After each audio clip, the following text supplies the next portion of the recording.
اعوذ باللہ السمیع العلیم من الشیطان الرجیم من حمزہ ونفخہ ونفثہ بسم اللہ الرحمن الرحیم ربی یسر ولا تعسر وتمم بالخیر ربی زدنی علما هو یحیی ویمیت والیہ ترجعون یا ایھا الناس قد جاءتکم موعظۃ من ربکم وشفاء لما فی الصدور وہدی ورحمۃ للمؤمنین۔ دو آیات مبارکہ ہیں سورہ یونس کی اور 11واں سپارہ ہے۔ آیت نمبر 56 اور 57 ہے۔ وہی زندہ کرتا اور وہی مارتا ہے اور اسی کی طرف تم لوٹائے جاؤ گے۔ کیا بات ہو رہی ہے یہاں پر؟ وہی زندہ کرتا اور وہی مارتا ہے، ہوا یحیی و یمیت، اور اسی کی طرف تم لوٹائے جاؤ گے۔ کوئی استثناء آپ کو نظر آ رہی ہے؟ اے لوگو، یا ایھا الناس، اے انسانوں، اے لوگو، یقیناً قد، یقیناً تمہارے پاس تمہارے رب کی طرف سے نصیحت، موعظت، واعظ کس کو کہتے ہیں آپ؟ واعظ و نصیحت، ٹھیک ہے۔ نصیحت، شفا، آپ اردو میں بھی شفا کہتے ہیں نا، شفا دے اللہ، شفا جو ہے صحیح نہیں ہے، شفا، اور شفا وشفاء لما فی الصدور، تو تمہارے رب کی طرف قد جاءتکم موعظۃ من ربکم، تمہارے رب کی طرف سے یہ نصیحت اور شفا۔ کس کی شفا ہے؟ گناہوں کی بیماریوں سے بھی شفا ہے، اور جو ہماری جسمانی بیماریاں اس کے لیے بھی یہ شفا ہے۔ تو یہ شفا ہے ان بیماریوں کے لیے جو سینوں میں ہیں، لما فی الصدور، جو سینوں میں ہیں، اور مومنوں کے لیے ہدایت اور رحمت آ گئی ہے۔ یہ ہدایت بھی ہے، یہ رحمت بھی ہے، یہ نور بھی ہے، یہ شفا بھی ہے، یہ نصیحت بھی ہے۔ یہ قرآن ہمارے لیے کیمیا ہے۔ یہ ایسی عظیم الشان اللہ تعالیٰ کی طرف سے ہمارے لیے نعمت عظیمہ ہے کہ اس کا کوئی نعم البدل نہیں ہے۔ سمجھ رہے ہیں؟ اس کا کوئی بدل نہیں ہے کہ آپ کہیں کہ ہاں اس کا بھی کوئی بدلہ ہو سکتا ہے، نہیں۔ یہ کتاب کا کوئی بدلہ نہیں ہو سکتا جو کتاب اللہ تعالیٰ نے ہمیں دی ہے۔ اللہ تعالیٰ ہم سب کو اس کتاب سے وابستہ رہنے کی، اسی کو اپنے لیے حرز جان بنانے کی توفیق عطا فرمائے اللہ تعالیٰ، آمین۔ اس سے پہلے یہ بتایا کہ زمین و آسمان کی ملکیت کس کی ہے؟ سب اللہ کے لیے، سب اللہ کی ہے، سب کچھ اللہ کا ہے۔ ہوش و گوش سے سننے کی بات کی گئی تھی، اور اللہ کا وعدہ سچا ہے، اور اکثر لوگ جو ہے وہ علم ہی نہیں رکھتے، جانتے ہی نہیں ہیں، اللہ تعالیٰ کی شان کو جانتے نہیں ہیں۔ اکثر لوگ نہیں جانتے۔ اللہ ہم سب کو جاننے والوں میں کر دے، اور اللہ سے سچی محبت ادا کرے۔ ایمان والے سب سے زیادہ اللہ سے محبت کرتے ہیں۔ اب یہاں بتایا ہوا یحیی و یمیت، یعنی زمین و آسمان کی ملکیت ہی نہیں، زندگی دینا، زندگی بخشنا اور موت دینا بھی اسی کے اختیار میں ہے، اور تمہیں دوبارہ زندہ ہو کر اسی کے پاس جانا بھی ہے، کہیں اور نہیں جانا۔ یاد رکھو، تم سمجھ رہے ہو نا کہ پیر صاحب کے پاس جاؤ گے، قبر سے اٹھو گے، پیر صاحب کے پاس جا کے ان کا دامن پکڑو گے اور پیر صاحب تمہیں بچا لیں گے۔ بزرگوں سے، اپنے بنائے ہوئے بزرگوں سے آپ کو ایسی عقیدت ہے کہ اللہ تعالیٰ کا جو حق تھا وہ بھی آپ نے اپنے بزرگوں کو دے دیا۔ آپ اپنے بزرگوں کی اتنی تعریف کرتے ہو اور اللہ کی کوئی تعریف نہیں کرتے، اور پورا قرآن اللہ کی تعریف سے بھرا ہوا ہے۔ کتنے دکھ کی بات ہے، کبھی سوچا اس کے بارے میں؟ مالک کا حق اٹھا کر آپ نے مالک کے بندوں کو دے دیا۔ جو مالک کا حق اختیار تھا، جو انبیاء بتانے آئے تھے، انبیاء جو سکھانے آئے تھے، انہی کی تعلیمات کو آپ نے اپنے پیٹھ پیچھے ڈال دیا۔ کبھی آپ نے اس کے بارے میں سوچا ہی نہیں؟ سوچا؟ کبھی نہیں سوچا۔ یہ بات اللہ نے اپنے بندوں کو یاد دہانی کرائی ہے۔ یا ایھا الناس ما غرک بربک الکریم، اے انسان تجھے کس چیز نے اپنے کریم رب سے غافل کر دیا؟ کس چیز نے تجھے دھوکے میں ڈال دیا؟ کبھی سوچا ہی نہیں؟ سوچو تو رونا بھی آتا ہے۔ حقیقی مالک کو، حقیقی منعم کو چھوڑ کر دوسروں کے پاس چلے گئے۔ جو حق اللہ کا تھا، جو انبیاء نے بتایا تھا، اس کو چھوڑ دیا۔ کیسے شیطان کے پھندے میں پھنس گئے۔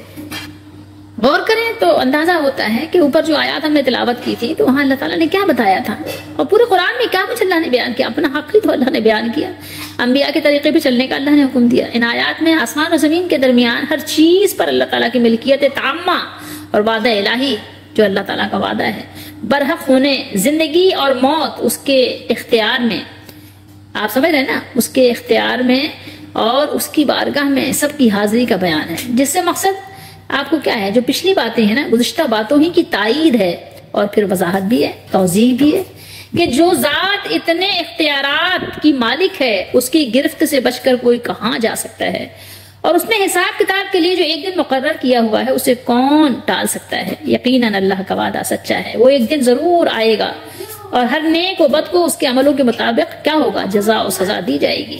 یہی ہوگا اور کیا ہوگا۔ جو قرآن کو دل کی توجہ سے پڑھے اور اس کے معانی اور مطالب پر غور کرے، اس کے لیے قرآن کیا ہے؟ نصیحت ہے۔ وعظ کے اصل معنی کیا ہے؟ نتائج کی یاد دہانی، چاہے ترغیب کے ذریعے سے ہو یا ترہیب کے ذریعے سے ہو۔ اور وعظ کی مثال طبیب کی طرح ہوتی ہے جو مریض کو ان چیزوں سے روکتا ہے جو اس کے جسم اور صحت کے لیے نقصان دہ ہوں۔ اسی طرح قرآن بھی ترغیب و ترہیب دونوں طریقوں سے وعظ و نصیحت کرتا ہے اور ان کے نتائج سے آگاہ کرتا ہے جن سے اللہ تعالیٰ کی نافرمانی کی صورت میں دوچار ہونا پڑے گا، اور ان کاموں سے روکتا ہے جن سے انسان کی اخروی زندگی برباد ہو سکتی ہے۔ قرآن مجید شفا ہے، اس کے بارے میں پہلے ایک حدیث دیکھتے ہیں بخاری شریف کی، پھر مزید اس پہ بات کریں گے۔ حدیث نمبر ہے بخاری شریف کی 2276۔ یہاں جو حدیث شریف بیان ہوئی ہے وہ یہی ہے کہ سورہ فاتحہ پڑھ کر دم کیا تھا صحابی نے۔ حدیث قدر طویل ہے، اس لیے میں آپ کو بس مختصر بتانا چاہتی ہوں کہ دم کیا تھا اور پڑھا کیا تھا؟ یہ الحمدللہ رب العالمین پڑھ کر دم کیا۔ کس کو دم کیا تھا؟ سانپ کے ڈسنے کا بیان ہے، سانپ نے ڈسا تھا قبیلے کے سردار کو، اور کچھ وجہیں تھی جو اس کی وجہ سے اجرت لی تھی، ورنہ شاید لیتے بھی نہیں۔ ان لوگوں نے مہمان نوازی نہیں کی تھی اور رسول اللہ صلی اللہ تعالیٰ علیہ وآلہ وسلم سے تصدیق کی، تو آپ صلی اللہ علیہ وسلم نے اس کو فرمایا کہ میں اس کو تقسیم کر لو اور میرا بھی حصہ لگانا۔ تو قرآن مجید تو پورا کا پورا شفا ہے اور اس سے آپ دم کر سکتے ہیں، رقیہ بھی ہے، ٹھیک ہے۔ تو بات یہ ہے کہ اب ایک بات تو ہمیں پتہ چل گئی کہ سانپ کے ڈسے ہوئے کو، بچھو کے ڈسے ہوئے کو ہم دم کریں تو اللہ تعالیٰ اپنی رحمت سے اس کو بھی شفا دیتے ہیں، قرآن مجید کی برکت سے، سورہ فاتحہ کی برکت سے۔ وہ بھی ظاہر قرآن مجید کا حصہ ہے، لیکن کیا اگر کسی مشرک پہ دم کریں تو کیا کوئی مشرک بھی مومن بن سکتا ہے؟ تو ایسا نہیں ہے، اس کے لیے اس کو خود بھی کوشش کرنی پڑے گی۔ قرآن مجید پڑھ کر کوئی ہدایت کے لیے ہدایت طلب کرے تو اللہ تعالیٰ اس کو ہدایت دیتے ہیں، یہ بات ضرور ہے۔ لیکن یہ نہیں کہ ہاں ہم لوگوں پہ، کافروں پہ پڑھ کر دم کرنے لگ جائیں قرآن کو تو وہ مسلمان ہونا شروع ہو جائیں، ٹھیک ہے، یا بگڑے ہوئے لوگوں پر، تو ٹھیک ہے دعاؤں سے اللہ تعالیٰ کام بناتے ہیں، لیکن ایسا نہیں ہے، کیونکہ آپ کو ہدایت کے طلب کے لیے اپنے لیے بھی کوشش آپ نے خود بھی کرنی ہے، صرف دوسرے کو کوشش سے کام نہیں بن جاتا، ٹھیک ہے۔ تو یہاں بات سمجھنے کی ہے کہ اللہ تعالیٰ نے اپنی مخلوق پر اپنے احسان کا ذکر فرمایا کہ اس نے قرآن عظیم کو اپنے رسول کریم صلی اللہ علیہ وسلم پر نازل فرمایا ہے۔ لوگوں تمہارے پاس تمہارے رب کی طرف سے نصیحت آ پہنچی ہے، قرآن آ گیا ہے جو تمہیں فواحش و منکرات سے منع کرتا ہے، یعنی یہ تمہاری ظاہری بیماریوں کے لیے صرف نہیں ہے کہ تمہاری ظاہری بیماریاں دور ہو جاتی ہیں، بلکہ یہ دلوں کی بیماریوں کی شفا ہے۔ یہ کیا ہے؟ وشفاء لما فی الصدور ہے، دلوں کی بیماریوں کی شفا ہے، یعنی دلوں میں جو پیدا ہونے والے شکوک و شبہات ہیں، گندگی ہے، نجاست ہے، اس کو یہ زائل کرتا ہے، اور یہ ہدایت اور رحمت ہے، یعنی اس کتاب سے اللہ تعالیٰ کی طرف سے ہدایت اور رحمت حاصل ہوتی ہے۔ تو قرآن مجید ہدایت اور رحمت تو ہے، لیکن کن لوگوں کے لیے؟ مومنوں کے لیے، جو قرآن کی تصدیق کرتے ہیں کہ ہاں یہ قرآن سچی اور اللہ تعالیٰ کی طرف سے کتاب ہے، اللہ کی کتاب ہے، اور جو کچھ اس میں ہے اس پر یقین کرتے ہیں، تو یقین کرنے والوں کو اللہ تعالیٰ کی طرف سے رحمت بھی حاصل ہوتی ہے، ہدایت بھی حاصل ہوتی ہے، اور ہم قرآن میں سے جو نازل کرتے ہیں وہ مومنوں کے لیے شفا اور رحمت ہے، اور ظالموں کو نقصان ہی کیا ہوتا ہے؟ اس میں ہی اضافہ ہوتا ہے۔ ظالموں کے لیے قرآن کیا ہوتا ہے؟ نقصان ہی بڑھاتا ہے۔ تو یہ بات ہے کہ ظاہر وہ اس میں سے ڈھونڈ کے لے آتے ہیں وہ چیزیں کہ جس سے وہ گمراہی پھیلاتے ہیں۔ یہ حدیث بخاری شریف میں 1 درجن سے زائد مرتبہ آئی ہے، مسلم نے بھی بیان کیا، ترمذی نے بھی بیان کیا، ابن ماجہ نے بھی، بہت سے محدثین نے اس حدیث کو اپنے کتابوں میں بیان فرمایا ہے۔ یا ایھا الناس، انسان کا اطلاق تو آپ جانتے ہیں سب پر ہی ہوتا ہے نا، جو انسان بن کر رہے۔ اگر انسان انسانیت سے گزر جائے تو پھر کیا ہے؟ چوپائی کے حکم میں آ جاتا ہے، جیسے کہ اللہ نے خود قرآن میں فرمایا کہ یعنی دابۃ الارض شر البریہ فرمایا، اولئک کالانعام بل ھم اضل فرمایا۔ کس کو فرمایا؟ انسانوں کو تو فرمایا۔ تو انسان اگر انسان بن کر رہے تو بہت ہی اچھی بات ہے، لیکن اگر انسان انسانیت سے گر جائے تو پھر بہت کچھ بن جاتا ہے یہ، لیکن انسان نہیں بن پاتا۔ مسلمان کی جو صفات ہیں وہ تو بہت ہی اعلیٰ درجے کی ہوتی ہیں، اللہ تعالیٰ ہم سب کو مسلمان اور مومن بنائے۔ تو اس آیت طیبہ میں قرآن کریم کے فیوز و برکات کا ذکر فرمایا جا رہا ہے۔ ذکر کس کا ہے؟ قرآن مجید کے فیوز و برکات۔ میں نے حدیث بھی آپ کو دکھائی، موعظت یہاں جو بتایا ہے تو بڑے اخلاص سے نہایت اثر انگیز پیرائے میں کسی کو نیکی اور بھلائی کی یاد دہانی کو کہتے ہیں موعظت۔ تو اسی مفہوم کو پیش نظر رکھتے ہوئے قرآن حکیم کی اس صفت کا جائزہ لیجئے۔ خیر خواہی اور خیر اندیشی کا بے لوث جذبہ ہر آیت میں آپ کو نظر آئے گا، جس کی اثر انگیزی کا یہ عالم ہے کہ اس نے صدیوں سے آغوش غفلت میں مدہوش بے ہوش ہونے والے قوم کو بیدار کر دیا۔ قرآن کی دوسری صفت کیا ہے؟ یہ ہے کہ وہ سینوں کی لا علاج اور پرانی بیماریوں کا کامیاب علاج ہے۔ بڑے بڑے طبیب جہاں فیل ہو جاتے ہیں، حکیم جالینوس کے بھی جو معجون کام نہیں کرتے، تو پھر قرآن کام کرتا ہے۔ سمجھ رہے ہیں آپ بات کو نا؟ یہ سانپ کے ڈسے کو بھی ٹھیک کر دیتا ہے، اور آپ کی ظاہری بیماریوں کو بھی ٹھیک کر دیتا ہے، اور اندرونی بیماریوں کو بھی ٹھیک کر دیتا ہے۔ یہ تزکیہ نفس بھی کرتا ہے قرآن آپ کے دل کے اندر کے یہ شرک کی گندگی کو بھی دور کرتا ہے۔ اور اگر آپ قرآن پڑھتے ہیں، اس پر عمل کرتے ہیں، تو آپ کے بغض کو بھی، دشمنی جس کو ہم عناد بھی کہتے ہیں نا، بغض و عناد، شک اور نفاق، حسد اور کینہ، غرض یہ کہ ہر قسم کی مذموم مذمت شدہ صفات سے روح کو پاک کر دیتا ہے۔ تیسری صفت یہ ہے کہ یہ سراسر سراپا ہدایت ہے، حق و باطل کو نکھار کر پیش کرتا ہے۔ کسی قسم کا التباس یعنی شک و شبہ، ملاوٹ نہیں رہتا، ملنے نہیں دیتا۔ یہ کیچڑ کو اور صاف پانی کو ایک نہیں ہونے دیتا، سمجھ رہے ہیں؟ اور حق کا جو متلاشی ہو راہ ہدایت کو اپنے سامنے منور اور ہموار پاتا ہے۔ آپ کو پتا ہے کتنے لوگ ایسے ہیں جو کفر کی زندگی گزار رہے ہوتے ہیں، لیکن کسی بھی وجہ سے قرآن کو وہ اٹھاتے ہیں، اور ان کا مقصد ہوتا ہے کیا کرنا؟ ان کا مقصد ہوتا ہے ہدایت پانا، تو اللہ تعالیٰ ان کو ہدایت دے دیتے ہیں، مسلمان ہو جاتے ہیں۔ سخت سے سخت لوگ، اسلام کے دشمن کیا ہوتے ہیں؟ اسلام کے آغوش میں آ جاتے ہیں۔ اسلام کی جو چادر ہے اس میں اپنے آپ کو ڈھانپا پاتے ہیں، ڈھانپ لیتے ہیں۔ اللہ تعالیٰ نے اس کی یہ کہنا کشش رکھی ہے، ایک مقناطیسی کشش ہے قرآن کے اندر، یہ اپنے طرف کھینچتا ہے لوگوں کو۔ اور یہ اس کی صفت یعنی چوتھی صفت آپ یہ جان لیجئے کہ یہ رحمت ہے، پیکر رحمت ہے۔ جس کتاب کو اللہ نے اپنے نبی صلی اللہ علیہ وسلم پر نازل کیا، ان کو رحمت للعالمین بنایا، اور اس کتاب کو اللہ تعالیٰ نے مومنوں کے لیے رحمت بنایا۔ تو یہاں سمجھنے کی بات یہ ہے کہ اللہ تعالیٰ نے تمام لوگوں کو مخاطب کر کے، تمام انسانوں کو مخاطب کر کے قرآن مجید کے برکات اور خوبیاں بیان فرمائی ہیں، اور اس کی بنیادی جو خصوصیت ہے وہ بیان فرمائی کہ اس کی بنیادی خصوصیت یہ ہے کہ یہ اللہ کی کتاب ہے، یہ کتاب اللہ کی طرف سے تمہارے پاس آئی ہے۔ اب دنیا کی کسی اور کتاب کو یہ درجہ حاصل نہیں ہو سکتا۔ اور پھر یہاں پر میں نے آپ کو بتایا 4 صفات اللہ تعالیٰ نے بیان فرمائی۔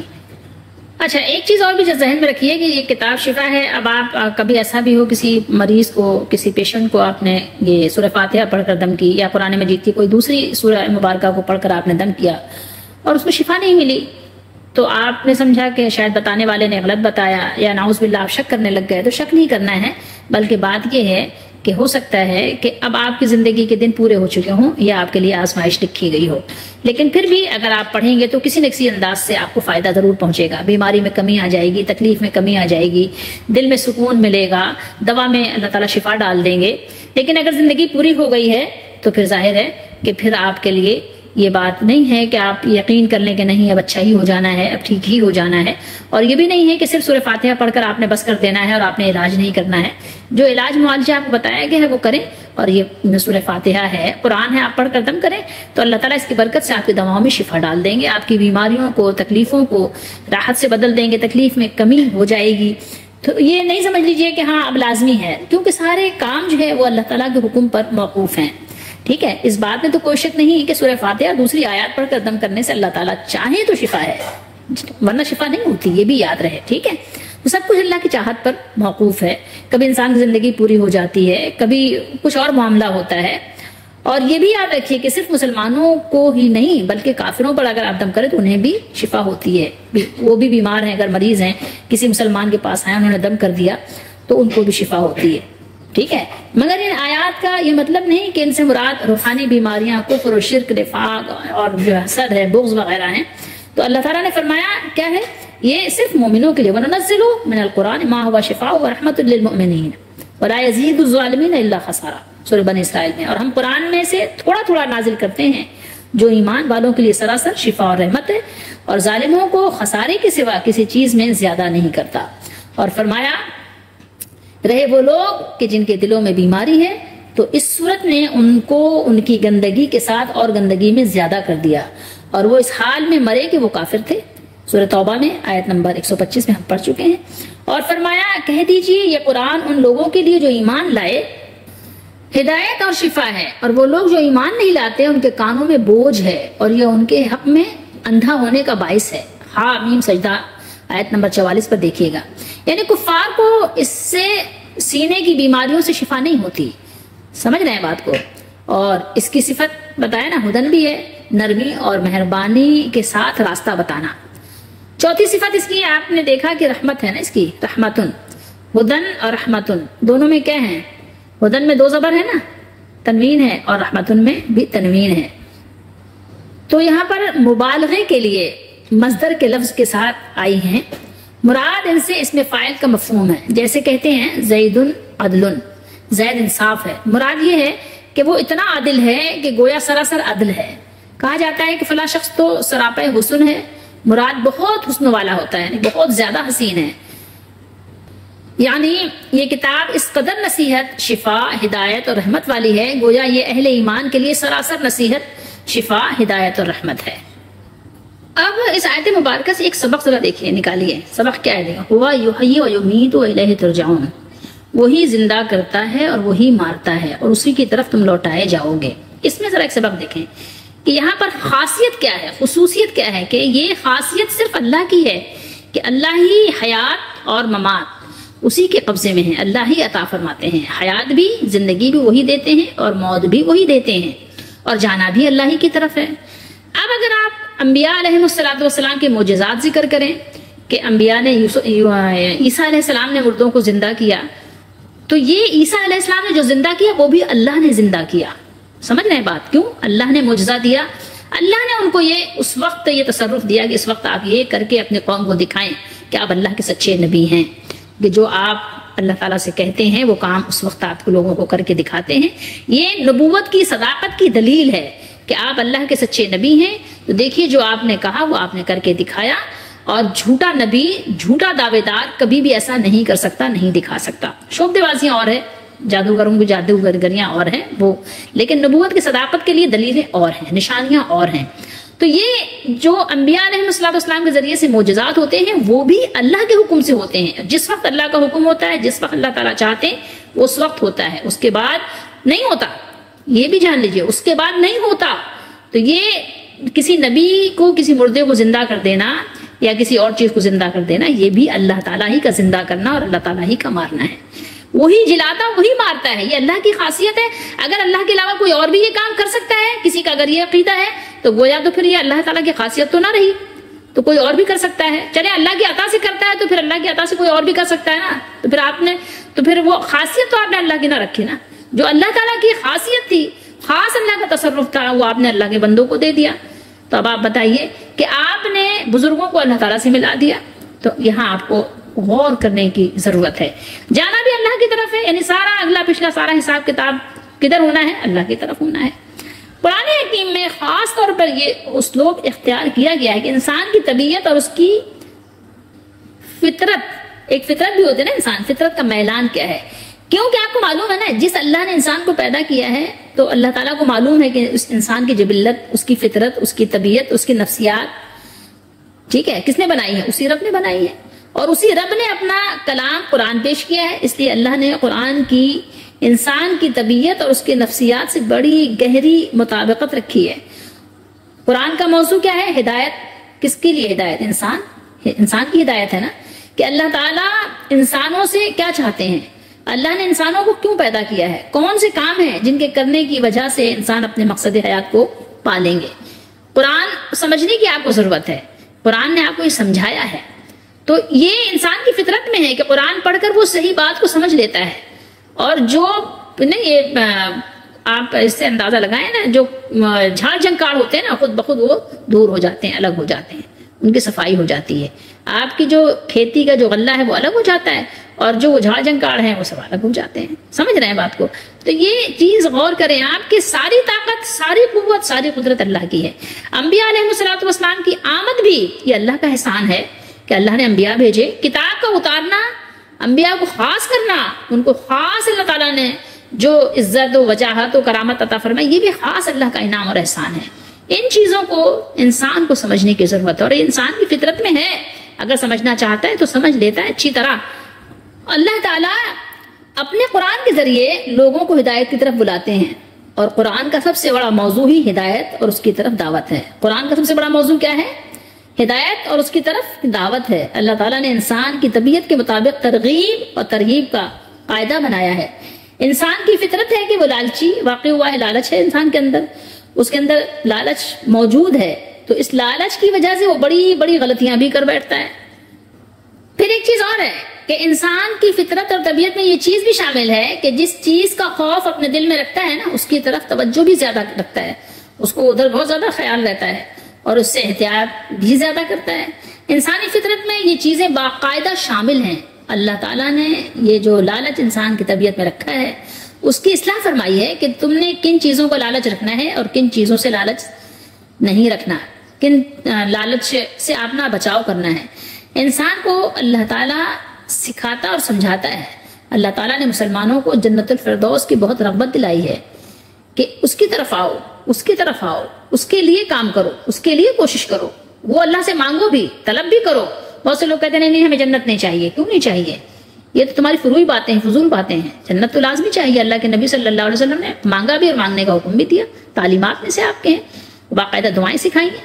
تو بہرحال اگر آپ قرآن مجید کو توجہ سے پڑھیں گے تو آپ کو سمجھ آ جائے گی کہ کیا باتیں ہو رہی ہیں۔ اللہ تعالیٰ ہم سب کو صحیح طریقے سے قرآن مجید کو سمجھنے کی توفیق دیں، اور جو قرآن کا یعنی کلام ہے اس کو سمجھ کر اس پر عمل کی توفیق دے، تو انشاءاللہ اللہ کی رحمت سے امید ہے کہ اللہ تعالیٰ ہمیں ہدایت یافتہ لوگوں میں قبول فرما لیں گے۔